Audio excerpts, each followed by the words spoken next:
Hello students, welcome to standard 8 science class. Today we are going to start our new chapter number 12, which is friction.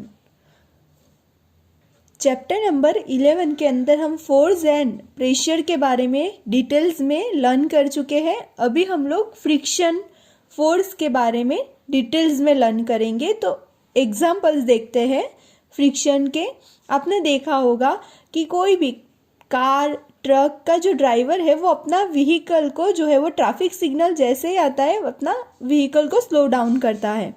Bicycle, आप अपनी अगर bicycle पे जा रहे हो तो आपका जो बाइसिकल है वो भी आप स्लो डाउन करोगे। वो कैसे उसका स्पीड कम करोगे? तो बाय अप्लाइंग ब्रेक्स।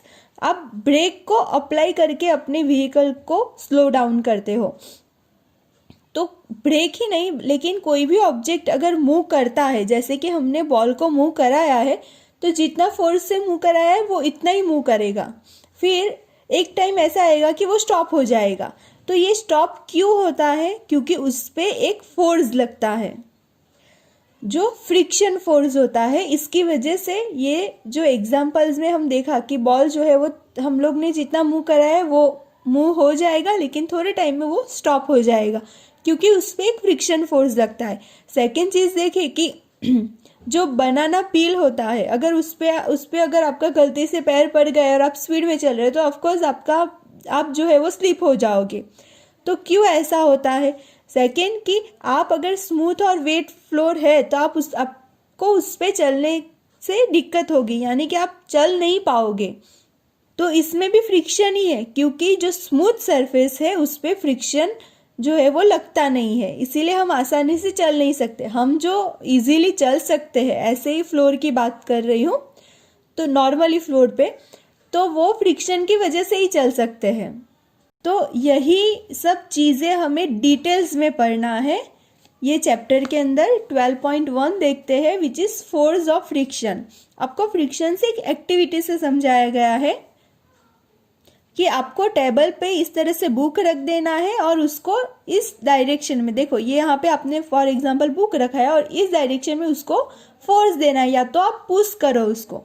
तो आप देखोगे कि बुक जो है वो थोड़ा डिस्टेंस जो है मूव करके फिर स्टॉप हो जाती है। चलो नेक्स्ट टाइम हम लोग क्या करेंगे, यहाँ पे बुक रखेंगे और ये डायरेक्शन में फोर्स लगाएंगे। तो आप यहाँ पे देखोगे कि ये जो बुक है वो भी थोड़ा डिस्टेंस मूव करके स्टॉप हो जाएगी।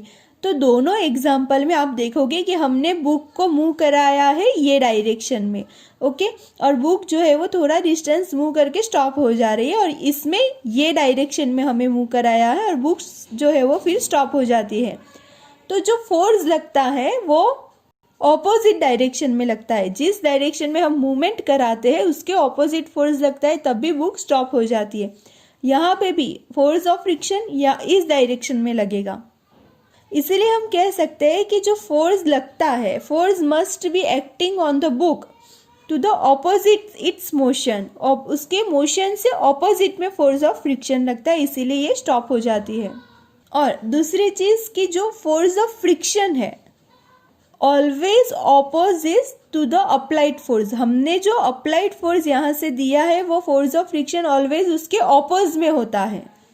अभी हम लोग देखेंगे, चलो ये तो हमने सीख लिया कि जो फोर्स ऑफ फ्रिक्शन लगता है वो हमने जिस डायरेक्शन में फोर्स अप्लाई किया है उसके ऑपोज में होता है। जैसे कि हमने यहाँ पे बॉल जो है वो मूव कराया है, वो भी थोड़े टाइम में जो है वो स्टॉप हो जाएगा, यानी कि बॉल को मूव कराया ये डायरेक्शन में, फोर्स ऑफ फ्रिक्शन लगा ये डायरेक्शन में। अभी हम लोग देखेंगे कि ये जो फोर्स लगता है वो ये फ्लोर, यानी कि जो हमने जिस पे फ्रिक्शन फोर्स लगता है वो सभी सरफेसेस के लिए सेम है कि स्मूथ सरफेस के लिए अलग है, रफ के लिए अलग है, वो हम अभी चेक करेंगे। 12.2 factors affecting the friction. Friction जो लगता है उसमें कौन से फैक्टर्स जो है वो अफेक्ट करते हैं। आपको इस तरह से देखो 12.3 में जो फिगर दिया है उस तरह से अरेंजमेंट करना है। ब्रिक लेना है, उसके then tie string around the brick, उस पर इस तरह से डोरी को बांध देना है, और यहाँ पे आपको स्प्रिंग बैलेंस लगाना है। तो स्प्रिंग बैलेंस क्या है आपको डिटेल्स में दिया है, आपको पढ़ना है। स्प्रिंग बैलेंस एक डिवाइस है जो कोई भी ऑब्जेक्ट पे कितना फोर्स लग रहा है वो जो है वो मेज़र करता है। यहाँ पे आप जिस ऑब्जेक्ट यहाँ पे इसको बांध दोगे या तो लगा दोगे तो इससे जो है वो फोर्स जो है वो मेज़र होता है, और यहाँ पे जो रीडिंग होता है उससे हम लोग जो है वो फोर्स का मैग्नीट्यूड मेज़र कर सकते हैं कि कितना फोर्स लग रहा है। तो हमने इस तरह से ब्रिक को अच्छी तरह से टाई कर दिया है विद द स्प्रिंग बैलेंस। अभी यहाँ पे फ्लोर पे ही आपको क्या कर देना है, थोड़ा सा यहाँ से फोर्स को अप्लाई करना है, और जैसे ही ब्रिक मूव करती है वैसे ही आपको स्प्रिंग बैलेंस के अंदर रीडिंग देख लेना है कि कितना रीडिंग है। नेक्स्ट टाइम आपको पीस ऑफ पॉलीथीन लेना है और पॉलीथीन को इस पे रैप कर देना है, और यही एक्टिविटी फिर रिपीट करनी है। हम यहाँ पे सरफेस जो फ्रिक्शन फोर्स लग रहा है ना उसका सरफेस चेंज कर रहे हैं, पहले फ्लोर पे मूव करा है, देन हम लोग अभी करेंगे पीस ऑफ पॉलीथीन लेना है और उस पर रैप कर देना है पूरे ब्रिक के ऊपर, फिर हमें थोड़ा सा मूव कराना है और रीडिंग देखना है। थर्ड टाइम हमें पीस ऑफ ज्यूट बैग लेना है, जो सैक रेस के लिए हम लेते हैं ना ज्यूट, वो हमें लेना है और उस पर अराउंड यहाँ पे अच्छी तरह से रैप कर देना है, और फिर सेम एक्टिविटी फ्लोर पे किया वही रिपीट करना है, थोड़ा सा फोर्स अप्लाई करना है और यहाँ पे रीडिंग मेजर करना है। तो यहाँ तीनों केस में अगर हम फ्रिक्शन ऑफ फोर्स देखते हैं तो सबसे ज़्यादा फ्रिक्शन ऑफ फोर्स किस में रहेगा, ज्यूट बैग के अंदर। ज्यूट बैग जो है जब आप रैप करते हो ब्रिक पे तो उसमें रफ सरफेस की वजह से फोर्स ऑफ फ्रिक्शन सबसे ज़्यादा रहेगा। नेक्स्ट फ्लोर वाला जो है, जब हम ऐसे ही फ्लोर पे विदाउट कुछ भी हमने रैप किया है तब हम मूव कराते हो तब भी फोर्स ऑफ फ्रिक्शन उससे यानी कि ज्यूट बैग से थोड़ा कम लगेगा, और देन पीस ऑफ पॉलीथीन में उससे भी कम फोर्स ऑफ फ्रिक्शन लगेगा। यानी सबसे ज़्यादा ज्यूट में, देन फ्लोर पे and then piece of polythene में जो है वो फोर्स ऑफ फ्रिक्शन लगता है, और सबसे कम लगा पीस ऑफ पॉलीथीन में। तो इससे हमें क्या सीखने को मिला कि जैसे जैसे स्मूथ सरफेस होती जाएगी फोर्स ऑफ फ्रिक्शन लगेगा नहीं, लेकिन रफ सरफेस पे फ्रिक्शन सबसे ज़्यादा लगता है। नेक्स्ट एक्टिविटी 12.3 भी कुछ इस तरह से ही है। आपको जो है वो इंक्लाइन प्लेन इस तरह से बनाना है। इस देखो यहाँ पे आप कुछ भी यूज़ कर सकते हो, बुक भी यूज़ कर सकते हो। यहाँ पे आप जो इंक्लाइन बना रहे हो यहाँ पे आपको मार्क कर देना है, यानी यहाँ से आपको मूव कराना है, और ये जो है वो स्मूथ सरफेस या तो टेबल ले लेना है, और आपको यहाँ पे पेंसिल सेल लेना है और उसको इधर से मूव कराना है।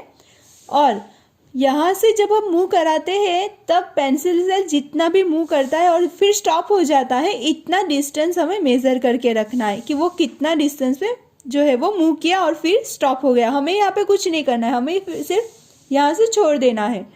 सेकेंड टाइम हमें पीस ऑफ क्लॉथ लेना है, उसको अच्छी तरह से यहाँ पे रख देना है और कोई भी व्रिंकल्स ना पड़े इस तरह से, और यहाँ से सेम देखो यहाँ फिगर में दिया ही है, और यहाँ से मूव कराना है और कितना मूव करता है वो हमें देखना है।